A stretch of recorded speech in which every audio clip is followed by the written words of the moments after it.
Halo, perkenalkan, nama saya Mia Muzalifah dari kelas 5A PG PAUD.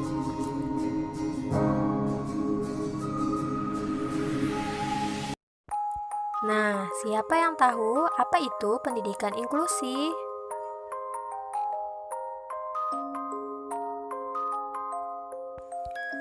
Nah, apa itu pendidikan inklusi? Mau tahu ya?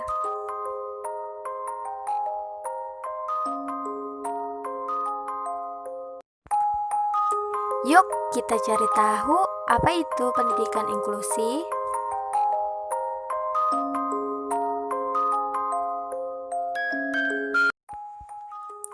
Pendidikan inklusi adalah sistem layanan pendidikan yang mensyaratkan anak berkebutuhan khusus belajar di sekolah terdekat di kelas biasa bersama teman-teman seusianya. Sekolah penyelenggara pendidikan inklusi adalah sekolah yang menampung semua murid di kelas yang sama.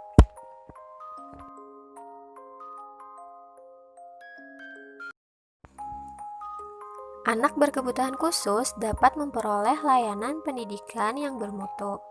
Bagi anak berkebutuhan khusus dapat mendapatkan pendidikan formal di SLB, yaitu Sekolah Luar Biasa, SDLB, Sekolah Dasar Luar Biasa, kemudian ada pendidikan terpadu dan sekolah inklusi.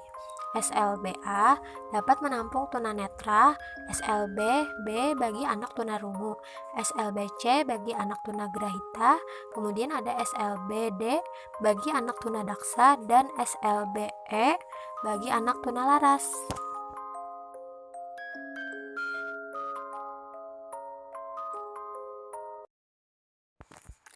Nah, ada tujuan pendidikan inklusi, yaitu yang pertama mendorong kesempatan yang seluas-luasnya kepada semua anak mendapatkan pendidikan yang layak sesuai dengan kebutuhannya.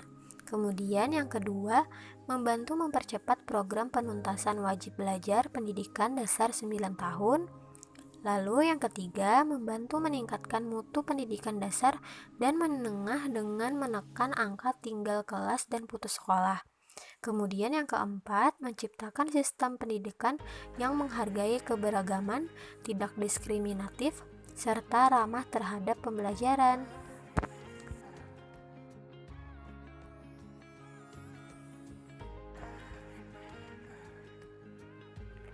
Nah, berikut prinsip-prinsip pendidikan inklusi. Yuk kita lihat video berikutnya.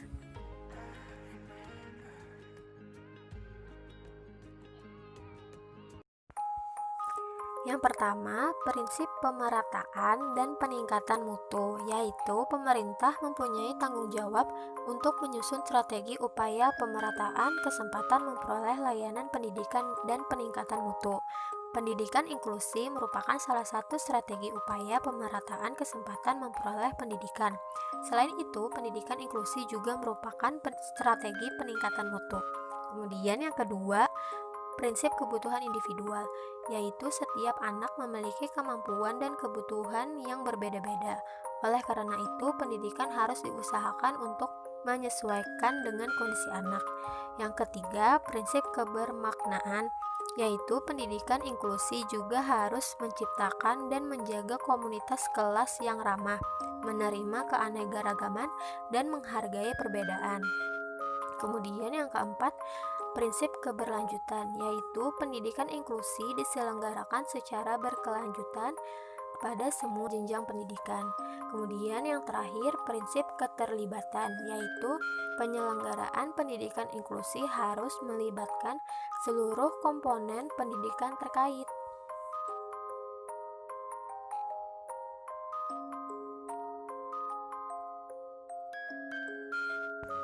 Pelayanan bagi anak berkebutuhan khusus sekarang tidak lagi hanya dapat dilakukan di sekolah luar biasa, yaitu SLB, tetapi terbuka di setiap satuan dan jenjang pendidikan, baik sekolah luar biasa maupun sekolah reguler atau umum setelah dibukanya program sekolah inklusi. Sebelumnya, kita harus tahu pentingnya pendidikan inklusi bagi calon guru.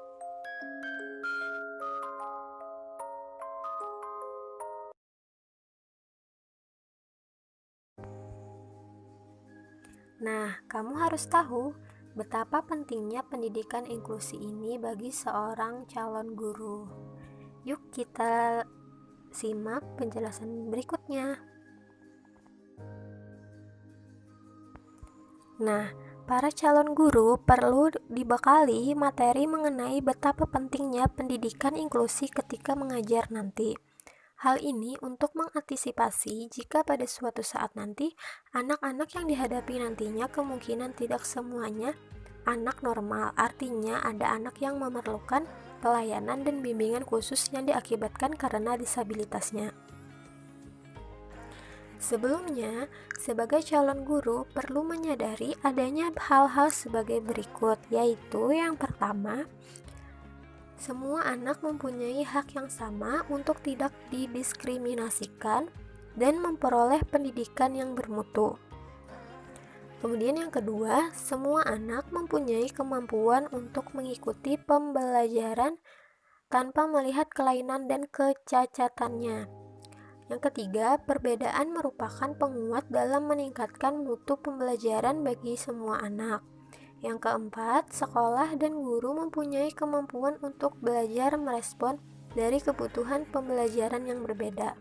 Nah, dengan demikian dapat dirasakan manfaat pentingnya pendidikan inklusi bagi calon guru, yaitu sebagai bekal nanti pada saat mengajar, antara lain agar guru mengetahui apa, siapa, dan bagaimana ciri-ciri anak berkebutuhan khusus, agar guru mengetahui kebutuhan-kebutuhan apa saja yang diperlukan anak berkebutuhan khusus dalam pembelajaran, termasuk fasilitas-fasilitas maupun sarana dan prasarana dalam pembelajaran maupun dalam kehidupan sehari-hari, agar guru tidak membedakan anak yang normal maupun anak yang berkebutuhan khusus. Karena pendidikan untuk semua, agar guru mengetahui kurikulum maupun layanan yang diperlukan ABK dalam pembelajarannya. Kemudian yang terakhir, agar guru mengetahui pentingnya peran mereka dalam keberhasilan anak berkebutuhan khusus di masa depan.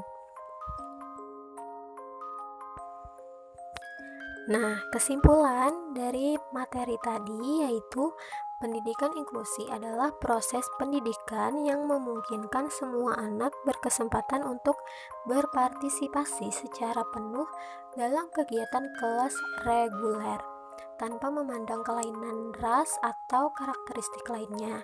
Tujuan pendidikan inklusi pada umumnya berarti menciptakan dan membangun pendidikan yang berkualitas dengan menerima keanekaragaman dan menghargai perbedaan, membantu meningkatkan mutu pendidikan dasar dan menengah dengan menekan angka tinggal kelas dan putus sekolah. Kemudian pentingnya pendidikan inklusi bagi calon guru antara lain agar guru mengetahui apa, siapa, dan bagaimana ciri-ciri ABK, mengetahui kebutuhan-kebutuhan apa saja yang diperlukan ABK dalam pembelajaran, termasuk fasilitas-fasilitas maupun sarana dan prasarana dalam pembelajaran maupun dalam kehidupan sehari-hari. Guru tidak membeda-bedakan anak yang normal maupun anak yang berkebutuhan khusus. Guru mengetahui kurikulum maupun layanan yang diperlukan ABK dalam pembelajaran. Kemudian yang terakhir, agar guru mengetahui pentingnya peran mereka dalam keberhasilan anak berkebutuhan khusus di masa depan. Nah, terima kasih atas partisipasinya dan mohon maaf jika banyak kesalahan dalam pembuatan video ini. Semoga videonya bermanfaat. Sekian, terima kasih. Wassalamualaikum warahmatullahi wabarakatuh.